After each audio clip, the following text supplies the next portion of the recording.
Live from the Icebox Studio in Montgomeryville, Pennsylvania, it's The Bill and Corey Show. I'm Bill. And I'm Corey. Welcome back to another episode of The Bill and Corey Show, your weekly tech support improv. Must have been a long-winded intro. Yeah, some can be longer than others. So we got a bunch of questions this week or we wouldn't be here. We got to change things up a little bit because we got a fun question yesterday we decided to squeeze in. But today, first we're going to start off with talking about does our model 8515 scale use a battery to illuminate the readout? There is no mention of a battery in the cut sheet or on the online store. Someone went to the store.matheson.com and saw it, and they saw a little photo of it. Yep. And I don't know if you can. Yeah, go ahead. You can kind of see if you look at. You don't have to zoom in on that. You can kind of see. You look at that and you go.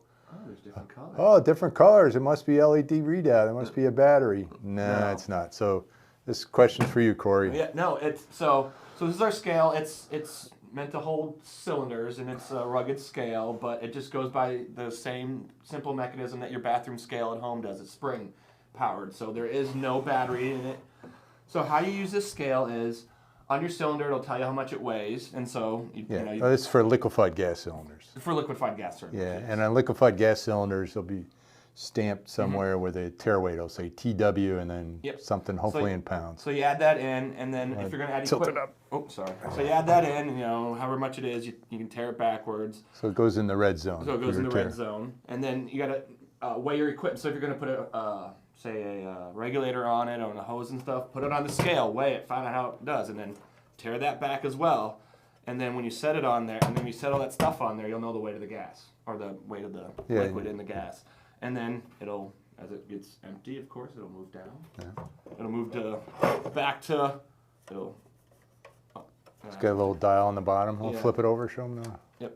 Oh, my finger was on it, that's why I couldn't move. Yeah, so there's a dial right there, just like your scale at home. I don't know. A lot of people nowadays have electronic scales, but this is an old spring scale. Yeah, it's and you don't have to change the battery. That's going to be annoying. I mean, why do you need anything fancier than this? I mean, right? It's we kind do of have something fancier if they're interested. Yes, we do have something fancy.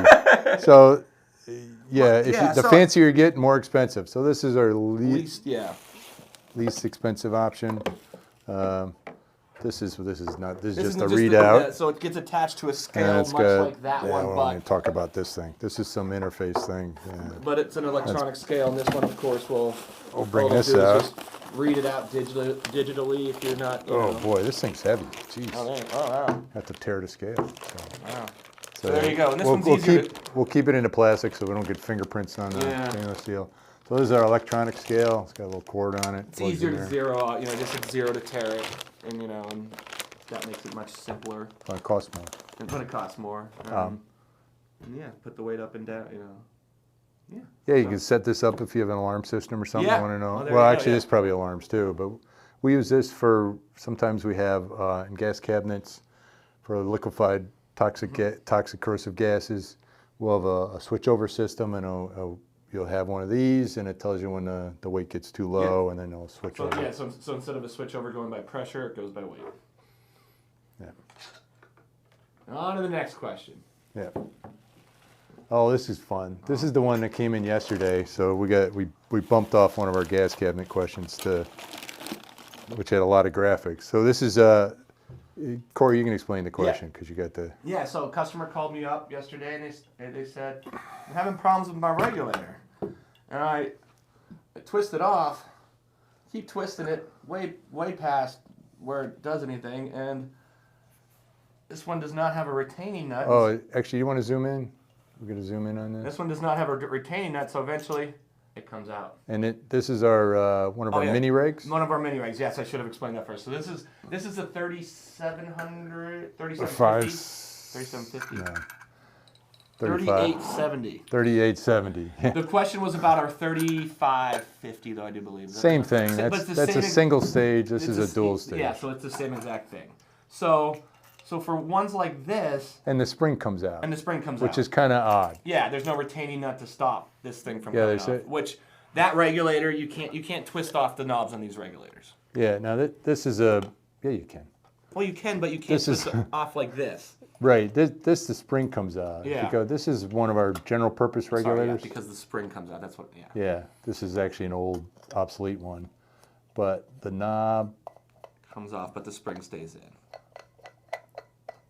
Yeah. This the bonnet holds the spring in there. That's the idea of it, and yeah, you can unscrew the knob.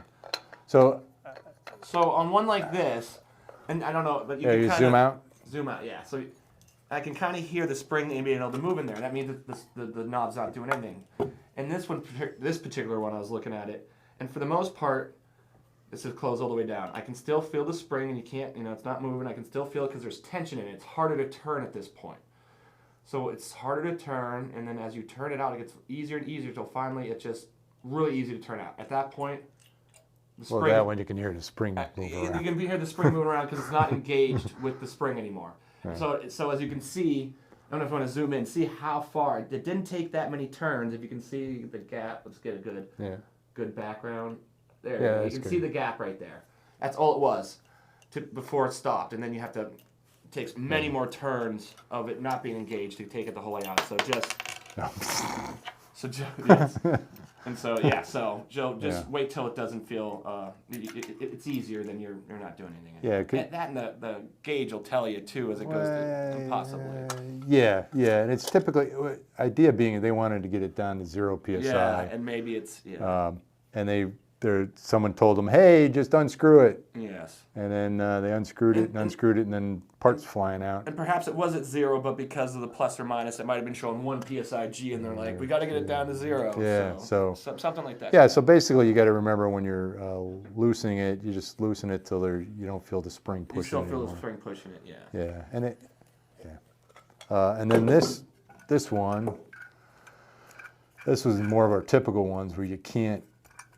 Yeah, you got to pop the cap off. Yeah, to get it out, it's really hard to do. So most of our bar stock regulators are, this is a 3610A series. Most of our bar stock regulators have it so you can't unscrew the knob all the way.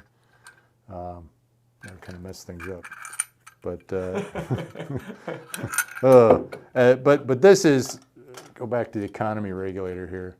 This knob has the screw. Want to zoom in?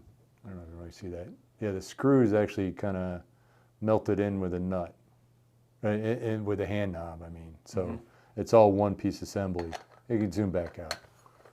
So, yeah, so when you're loosening it up, just go till you don't feel the spring tension anymore. There you go. And these go back here somewhere. Okay. Sure, we'll find we'll spot. figure it out. Yeah, I think we'll put it right up there.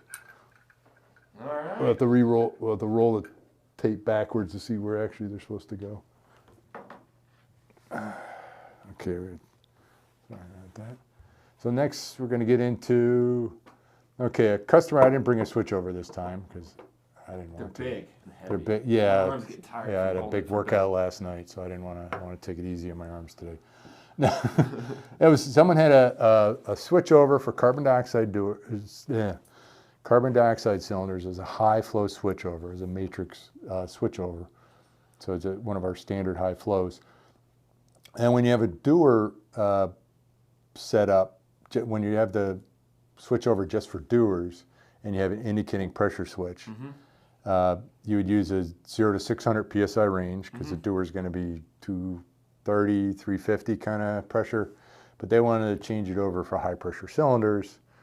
And a high pressure cylinder, you're talking like 900 psi-ish for CO2, so you want a higher range. It's not going to work with 600, it's going to break. Yes. So indicating pressure switch is used, you want to zoom in on that? There we go. See the red tick? Yeah, it's got a little red thing on there. So these are typically used on switchovers, and they will tell you when the cylinder's low, and you'd wire these up to PM24. And then you get an alarm system. Yep. So when the cylinder gets low, they alarm. So they wanted to know the set point. And our typical switchovers switch over at 200 psi. So we would set. You want to zoom back out? So we would set these at 300 psi. Yes. And that gives you a little bit of room for error and stuff like that. And if you get one and you want to change it, okay, here's zoom back in. Getting dizzy, always zooming in and out. So it's got a twist dial, Oh. and it's a glass thing and a little gasket on there. Take that off, and you can just adjust it here. You can easily move. Oh, there. I was seeing it. The camera wasn't seeing it. Yeah, you can just move this to wherever you want to do. You know, like I said, we set it for, typically we'd set it for 300, but you can set it for whatever you want.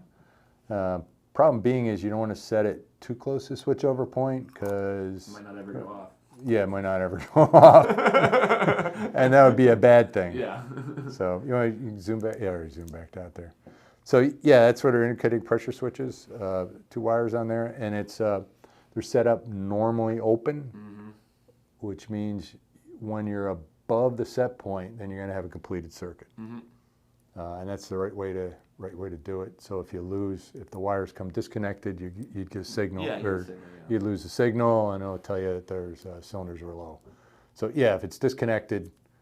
Don't tell your cylinders are low. It'll say your cylinders are low, and you go, hey, wait a minute, they're not low. But, oh, wait a minute, the wires aren't hooked up. There you go. Someone cut them or something. So, or forgot to wire them to the PM24. Sabotage. We've been sabotaged. Yeah, we've been sabotaged. No, don't say sabotage. Somebody cut the wires. Yeah, so that's our indicating pressure switches. So we typically get them on switchovers. You can buy them separately, and some people want to swap out their system and change it to a different setup. So, yeah, that's good. So that's all the questions we're going to cover for today's show, because we're kind of in that 10 to 15 minute time frame. And what's fun about this show is we keep it with current questions. So it's kind of each week we're like, oh geez, I don't know what kind of questions we're going to get, and then questions come in. Hopefully, keep them coming. Yeah, keep them coming. Some weeks we're like, all right. I know. This week was turning out like that. Then we got that great regulator knob question. Yesterday, so that was great. So we do have a leftover question, and there might be some more. We're just waiting to hear back from vendors on some information. So tomorrow we're going to have a podcast. It won't be posted till the afternoon. It'll be leftovers with Bill and Corey. So we're going to do a podcast in the morning, and we're going to go over those questions. Reheat it, and then we're going to reheat it in the morning in the microwave. Yeah, we're going to reheat the questions up in the microwave. Bring them out as leftovers. Yeah. So we're just going to sit around the table, and hey, if we get phone calls, we'll answer them and answer questions. So I'm not giving out my number. If you, I don't know, but yeah. So look for that podcast wherever you get your podcasts from. Wherever podcasts are sold. Wherever, I don't think we're getting wherever you get your podcast for free. Don't pay. I know. If someone's charging you for the podcast, go somewhere else. Okay. Or just send it to us instead. No. Yeah. Yeah. Okay. Yeah. Thanks for watching. Tune again next week for another episode of the Bill and Corey Show. Set your VCRs.